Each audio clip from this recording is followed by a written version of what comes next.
Congress party నాయకత్వం ఈ రాజ్యం రావడం కోసం, ఈ అధికార యంత్రాంగం మీ ఊరు రావడం కోసం ఎన్నో ధర్నాలు, ఎన్నో ఉద్యమాలు, కేసులు పెట్టుకొని కూడా కోర్టుల చుట్టూ తిరుగుతున్న పరిస్థితి. మాకు ఆ బాధ ఎట్టున్నా ఇవాళ ఈ సంతోషం చూస్తూ ఉంటే, ఈ అధికారం అంతా కొష్టాల గ్రామానికి వచ్చి కదిలి వచ్చిందంటే ఎంత సంతోషం ఉందో నాకైతే. ఇలా ఏసీబీ గారు వస్తారా ఇక్కడికి? ఏమ్మా వస్తారా? ఒక కానిస్టేబుల్ మీ గులాబీ నిర్మాణం అంటాడు. ఈ స్పెషల్ ఆఫీసర్ గారు వస్తారా? తహసీల్దార్ గారు పొద్దున్న కూర్చుంటాడు. ఇక్కడ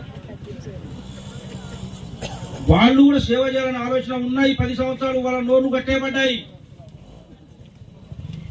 కాబట్టి ఏదైతే మిమ్మల్ని అభ్యర్థించామో, మీరు కోరుకున్న పరిపాలన వచ్చింది. కాబట్టి మీ అందరికి అవకాశాలు రావాలని, మీరందరూ స్వేచ్ఛగా ఉండాలని, కాంగ్రెస్ పార్టీ ఇందిరమ్మ రాజ్యం పరిపాలన రావాలని మనం అందరం కోరుకున్నాం. వచ్చింది.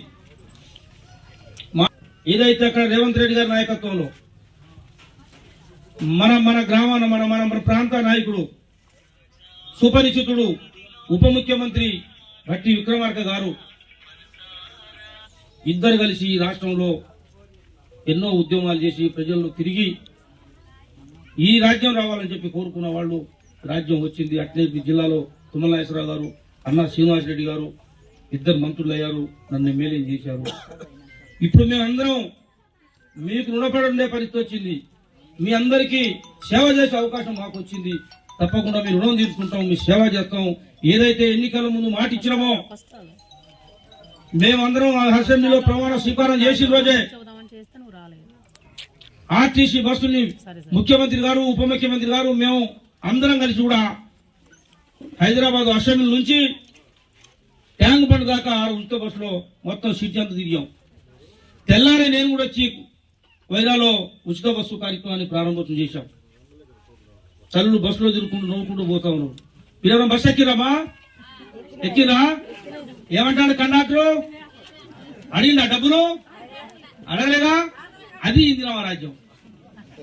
దానికోసం మేము ఈ 10 సంవత్సరాలు కొట్లాడాం. కాబట్టి మీకు ఇచ్చిన మాట ప్రకారం మీరందరూ కోరుకున్నట్టుగా, సోనియా గాంధీ మాట ఇచ్చినట్టుగా ఏదైతే 6 గ్యారెంటీలు ఉన్నాయో ఆ రోజు ఆరోగ్యశ్రీ కార్యక్రమాన్ని ప్రారంభించాం, ఉచిత బస్సు కార్యక్రమాన్ని ప్రారంభించాం. కాబట్టి నేను తహసీల్దార్ గారికి, ఇక్కడ వచ్చిన అధికారులందరికీ కూడా చాలా స్పష్టంగా మనవి చేస్తా ఉన్నా. 10 సంవత్సరాలు యంత్రాంగం టీఆర్ఎస్ ప్రభుత్వం నడిచింది. దాంట్లో ఈ పరిపాలన ఎక్కడ మీకు తాకలేదు. దానికి విరుద్ధంగా ఈ పరిపాలన నడుస్తూ ఉన్నది. కాబట్టి మీరు చాలా ప్రశాంతంగా ఉండి, కాంగ్రెస్ ప్రభుత్వం ఈ అధికారులు ఇబ్బంది పెట్టే ప్రభుత్వం కాదు. అధికారులు అడ్డం పెట్టుకొని నడిచే ప్రభుత్వం కాదు ఇది. ప్రాణాలు ఇచ్చిన నాయకత్వం నుంచి పరిపాలన చేసిన పాలన ఇది. ఇందిరాగాంధీ గారు ప్రజల కోసం చచ్చిపోయింది. రాజీవ్ గాంధీ గారు ప్రజల కోసం ప్రాణాలు ఇచ్చాడు, బలిదానం అయిపోయాడు. అటువంటి కుటుంబం నుంచి వచ్చిన పరిపాలన ఇది. ఇక్కడ అందరికీ స్వేచ్ఛ ఉంటది. అధికార యంత్రాంగం ఎక్కడ మీ నిర్బంధం లేదు. మేము ఎక్కడా కూడా వన్ సైడ్ పోం. అధికార యంత్రాంగం, అధికార పార్టీ మాదైనా మేము ఎక్కడా వన్ సైడ్ పోమని కూడా చెప్పాం. ఈ రోజు వరకు 9వ తారీఖు ప్రమాణ స్వీకారం చేశాం. ఈ రోజు వరకు ఏ అధికారికి కానీ, ఈ రోజు పోలీస్ స్టేషన్ లో కానీ ఎస్ఐ గారు మా వాళ్ళని కాపాడుకోవాలి, వాళ్ళని తన్నాలి, వాళ్ళని కేసులు పెట్టాలని ఒక్క ఫోన్ కూడా ఎప్పుడు చేయలేదు. మేము పత్రికా మిత్రులకి ప్రత్యేకమైన నమస్కారం. ఎందుకంటే ఈ రాజ్యం రావాలని కోరుకునే వాళ్ళలో మొట్టమొదటిగా కష్టపడ్డది, శ్రమపడ్డది మీరు. ఏ అధికారికి కూడా ఇంతవరకు మనం ఫోన్ చేయలేదు. ఇది కాంగ్రెస్ పార్టీ.